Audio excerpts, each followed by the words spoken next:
Broker बोले जिसमें कुछ बहुत शानदार शेयरों में बातचीत होती है, जिसमें कि बड़े बड़े ब्रोकर दांव लगा रहे हैं। आपकी पोजीशन जो है या तो वहाँ पर होती है या फिर आप बनाने की कोशिश कर रहे होते हैं। बहुत सारे टारगेट्स नए नए निकल करके आते हैं।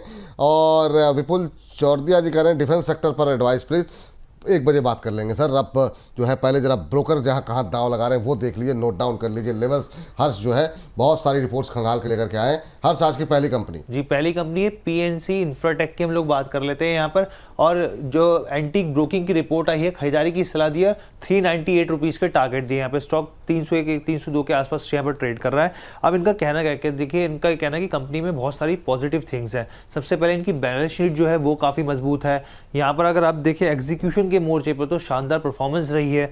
इसके साथ ही इंफ्रास्ट्रक्चर सेक्टर को मजबूती मिलने की उम्मीद जताई जा रही है। यहाँ पर इनका ये मानना है कि आने वाले दिनों में जिस तरीके से बजट में एलोकेशंस हुआ है उसका असर देखने को यहाँ पे मिलेगा।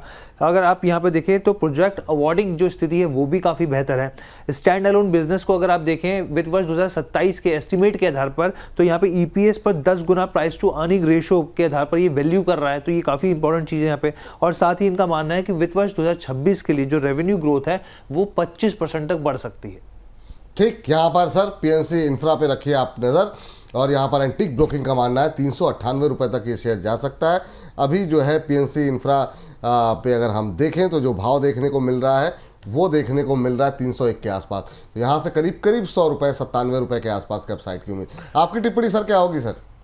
नो डाउट सर, इसमें बने रहने का सलाह होगा। फ्रेश बाय भी आप करके जा सकते हो क्योंकि बेस ऑलरेडी हो चुका है 280 टू 85 के आसपास। और बेस होने के बाद स्ट्रॉन्ग वॉल्यूम के साथ अभी रिकवरी हो रहा है। तो 301 के आसपास है, बने रहने का सलाह होगा। मुझे लगता है बहुत जल्दी आपको 350 360 का टारगेट यहाँ पे आते हुए दिखेंगे। सर एक अपडेट है, एसबीआई कार्ड का हमारा जो टारगेट था 985 के आसपास, तो 985 अभी रिसेंटली 982.80 और डे हाई के आसपास ही है। तो इंटर डे के लिए जिन्होंने भी बाय किया था यहाँ पे प्रॉफिट बुक कर लीजिए। और मेरा जो वीकली कॉल है वो 5-7 दिन के लिए वो एक्टिव होगा 1050 के लिए। मैं एक बार बने रहूंगा इसमें। बट अगर आपने इंटर डे के लिए बाय किया था तो एक बार प्रॉफिट बुक करके जाइए। चलिए एसबीआई कार्ड जरा स्क्रीन पर लेकर के आ जाइए। 981 982 का लेवल देखने को मिल रहा है, 3-4% ऊपर इस समय। यहाँ पर जो लोगों ने इंट्राडे के लिए लिया है प्रॉफिट बुक कर लीजिए, यहाँ पे मुनाफा वसूल कर लीजिए। यहाँ पर 985 का पहला टारगेट दिया गया था, उसके पास पहुँच गया, प्रॉफिट बुक कर लीजिए। लेकिन हाँ, जो लोग एक हफ्ते रुक सकते हैं उनके लिए 1050 और 1100 के टारगेट दिए गए थे, वो पोजीशन अभी भी एक्टिव है। 925 का स्टॉप लॉस दिया गया है, उसका आप लोग ध्यान रखें। नए उच्चतम स्तर बनते हुए दिखाई दे रहे हैं इस समय, तो यहाँ पर नज़र बना करके चलें। 982 का लेवल, क्या देखिए क्या शानदार मूव, नई चोटियाँ बनती हुई दिखाई दे रही हैं एसबीआई कार्ड के अंदर। तो इस तरह के शेयर जब हम लोग डिस्कस करते हैं ना, तो ये सर ये जो तभी दर्शकों का इतना भरोसा और प्यार जो है देखने को मिलता है कि एक कार्यक्रम के अंदर अंदर न सिर्फ कॉल दी जाती है बल्कि टारगेट भी हिट हो जाते हैं। तो इससे बेहतर और क्या हो सकता है? एक कॉल भी ऐसी रहे तो फिर ठीक है, दिन भर ट्रेड करने की आवश्यकता नहीं है। चलिए दूसरे स्टॉक्स पर चलते हैं हर्ष के पास। हर्ष बताइए। दूसरी कंपनी है टाटा मोटर्स की हम लोग बात कर लेते हैं। यहाँ पर जेपी मॉर्गन की रिपोर्ट आई है, न्यूट्रल की सलाह दी है और 740 रुपये का टारगेट दिए। लेकिन हम अपने व्यूअर्स को बताते हैं कि पहले जो टारगेट था वो 1250 रुपये का था और अब घटाकर 740 रुपये कर दिया गया। तो काफ़ी बड़ा गैप यहाँ पर देखने को मिल रहा है। अब इनका कहना क्या है, देखिए इनका कहना है, उन्होंने कुछ नेगेटिव पॉइंट्स गिनवाए। सबसे पहले तो उन्होंने कहा कि टैरिफ का जो कंसर्न है वो बना हुआ है लगातार। जो जगुआर लैंड रोवर है, JLR जो है, उसके पोर्टफोलियो में जो पुरानी लाइनअप है उसका असर देखने को मिल सकता है। भारत में जो ऑटो की ग्रोथ है वो थोड़ा सा धीमापन देखने को मिल सकता है, खासतौर पे कमर्शियल और पैसेंजर व्हीकल की अगर हम लोग बात करें तो जो टाटा मोटर्स है मार्केट शेयर में लगातार चुनौतियां झेल रही है। इसके अलावा इनका कहना है कि 2026 में टाटा मोटर्स के लिए थोड़ा सा और दबाव वाला साल देखने को मिल सकता है और नेट डेट की जो स्थिति है वो वापस आती हुई दिख सकती है। 1-2 पॉजिटिव पॉइंट इन्होंने यहाँ पे गिनवाए। उन्होंने कहा कि अगर आप स्थिति बेहतर अगर माने तो कब हो सकती है, वो 2027 से 28 के लेवल पर देखने को मिल सकती है। और ये भी है, इनका कहना है कि जो JLR है अगर वो इलेक्ट्रिक व्हीकल के अगर वो लॉन्चेस होती है तो उसका असर यहाँ पे पॉजिटिव वे में देखने को मिल सकता है। ठीक, यहाँ पर नजर बना करके चलिए टाटा मोटर्स पे। अभी करीब करीब जो है हम देख रहे हैं 712 के आसपास चल रहा है, 740 का लक्ष्य। सर लक्ष्य में कटौती की गई है टाटा मोटर्स को लेकर के। कुछ एक नेगेटिव चीज़ें भी चल भी रही हैं। जो चाइना का अभी एक नया विषय आ गया है रेयर अर्थ का, उससे कैसे निपटा जाए, वो ऑटो सेक्टर अभी जूझ रहा है। आपकी टिप्पणी क्या रहेगी सर? सर मेरा मानना है यहाँ पे यही है कि जिनके पास है बने रहिए। प्रॉब्लम ऐसा कोई तो स्ट्रक्चर वाइज नहीं दिख रहा है। अब 710 के आसपास चल रहा है। आपको फ्रेश बाय नहीं करना है, फ्रेश बाय आपको करना है 680 670 के आसपास, क्योंकि देखिए रिसेंटली जो एक महीने से चल रहा था उसके बाद हमने देखा कि 740 750 के आसपास चला है, अभी वहां से रिवर्स होकर फिर से नीचे आ रहा है। तो फेयर वैल्यूएशन इसमें बाय करने का रहेगा 670 से 680 का भाव। बाकी बने रहिए, यहाँ पे आपको 800 के ऊपर भी भाव आपको आते हुए दिखेंगे। न्यूज सर ऐसे आते रहेंगे, कुछ प्रॉब्लम टाटा मोटर्स के लिए स्पेशली, जिनका प्रॉफिट है 28,000 करोड़ और मार्केट कैप है 2,62,000 करोड़ के आसपास, तो मुझे नहीं लगता कि यहाँ पे कोई इफेक्ट होगा। अब बने रहिए, लेकिन फ्रेश बाय का सलाह रहेगा 670 680 के आसपास। चलिए, तो ये राय निकल करके आ रही है फिलहाल टाटा मोटर्स पर। अगली कंपनी के लिए चलते हैं दोबारा हर्ष के पास। हर्ष बताइए जी, अगली कंपनी है रिलायंस की। कल जेपी मॉर्गन की रिपोर्ट आई थी, आज जेफरीज की रिपोर्ट आई है और यहाँ पे इन्होंने टारगेट्स बढ़ा दिए। यहाँ पे अब देखिए कि जेफरीज की रिपोर्ट खरीदारी की सलाह दे रहे हैं, 1,650 रुपये का टारगेट दे रहे हैं। यहाँ पर इनका कहना क्या है, इनका देखिए सबसे पहले ये कहना है, अगर आप वैसे ईयर टू डेट भी देखें तो 18% ये स्टॉक चल चुका है।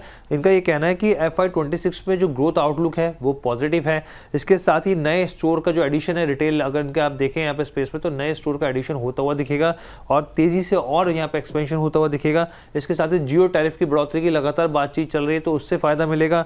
ऑयल टू केमिकल बिजनेस की स्थिति में और सुधार होता हुआ दिखेगा। और लॉन्ग टर्म अगर आप एवरेज एंटरप्राइज वैल्यू देखें ओवर द एबिटा, तो वो भी यहाँ पर जो है वो स्थिति होती हुई दिखेगी। और इसी की वजह से उनको लगता है कि अभी दोबारा से यहाँ पे रूम रेटिंग जो रूम है यहाँ पर री रेटिंग की रूम की गुंजाइश बन रही है। ठीक।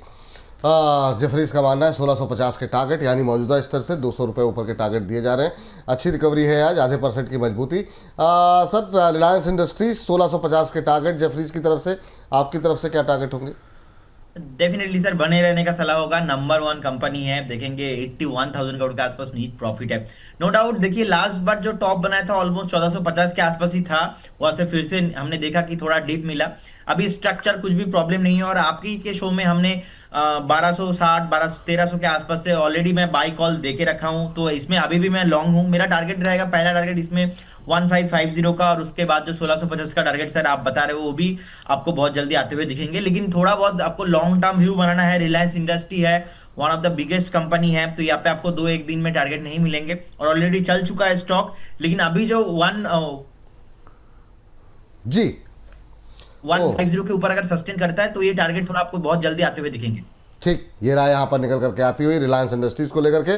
और आज की आखिरी कंपनी जरा फटाफट नजर डालते हैं। हर्ष बताइए। आखिरी कंपनी है बजाज ऑटो की, हम लोग बात कर लेते हैं। यहाँ पर CLSC की रिपोर्ट है, आउट परफॉर्मेंस की रेटिंग दी है, 10,150 के आसपास का इन्होंने लक्ष्य दिया है। अब इनका कहना क्या, देखिए इनका सबसे पहले कहना है कि 125 सीसी के सेगमेंट में यहाँ पे कंपनी जो है काफ़ी मजबूत आने वाले दिनों में चीज़ें देखने को मिल सकती हैं, कुछ नए लॉन्चेस देखने को मिल सकते हैं पल्सर के जरिए, और उसके साथ ही नए ब्रांड्स लॉन्च होते हुए दिखेंगे।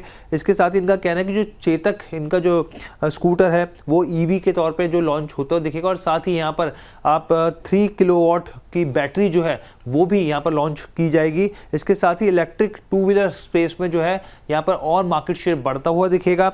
और एक्सपोर्ट के मोर्चे पे बात की जाए तो 15 से 20% का यहाँ पर तेज़ी देखने की उम्मीद है, और खासकर अफ्रीका के देशों में यहाँ पे। इसके अलावा कंपनी का जो फोकस है वो लिथियम आयरन ई-रिक्शा के ऊपर भी है, तो उस स्पेस में भी कंपनी कैटर करने की कोशिश कर रही है। जी, चलिए, तो ये बात निकल करके आती हुई बजाज ऑटो पे। प्रदीप जी, आपकी टिप्पणी। देखिए नो डाउट मैं पॉजिटिव हूँ, इसमें स्ट्रक्चर बहुत ही अच्छा है। रिसेंटली जो घूमा है एक्चुअली स्टॉक टॉप बना के, ऑलमोस्ट आप लेवल देखेंगे कि 8,900 8,800 के आसपास स्टॉक घुमा है। तो मेरे ख्याल से जिनके पास है आप बने रहिए, स्ट्रक्चर वाइज कुछ भी प्रॉब्लम नहीं है। कि एक बॉटम भी अच्छा बनाया मोरूबोजू कैंडल के साथ, एंड मॉर्निंग स्टार पैटर्न यहाँ पे बनाया, उसके बाद धीरे धीरे अभी ऊपर आने का ट्राई हो रहा है यहाँ पे। तो जिनके पास है बने रहिए, फ्रेश बाय भी आप करके जा सकते हो, लेकिन फ्रेश बाय का जो जोन रहेगा, मुझे लगता है एक बार अगर 8,200 से लेके 8,100 का प्राइस मिलता है कभी भी, तो उस जोन पे आप बाय कीजिए, बने रहिए। बहुत जल्दी अगर एक बार 9,000 के ऊपर क्लोजिंग मिलता है तो इसमें आपको 9,800 से देके 10,000 का टारगेट आते हुए दिखेंगे। चलिए, तो ये बात निकल करके आती हुई बजाज ऑटो पे। तो हर्ष, बहुत बहुत शुक्रिया ये 4 शानदार शेयर लेकर के आने के लिए और बताने के लिए ब्रोकर्स क्या सोच रहे हैं यहाँ पर। तो ब्रोकर बोले को करते हैं यहीं पर समाप्त।